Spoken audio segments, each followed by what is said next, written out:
Morning, Steve Freed in Chicago with the morning grain comments. Well, I'm back in Chicago after a couple of days in Kansas City with the annual conference for U.S. and global food companies that get together, and speakers talk about outlook prices for grains and energies, and there's a weather update and even a global long-term food demand outlook. The speakers for corn, beans, and wheat were bearish.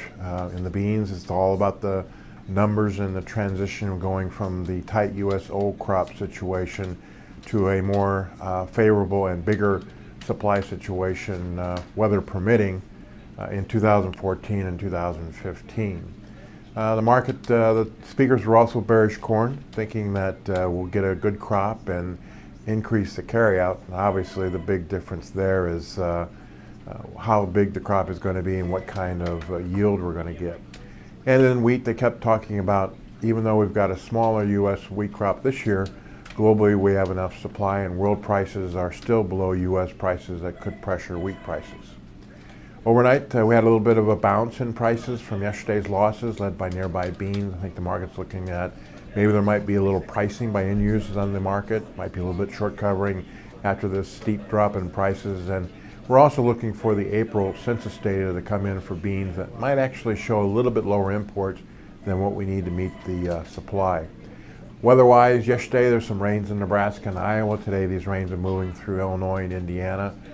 6 to 10 day calls for still normal to below temps, but actually for the heart of the Midwest, normal to below precip, which allows some of these crops to get some growing.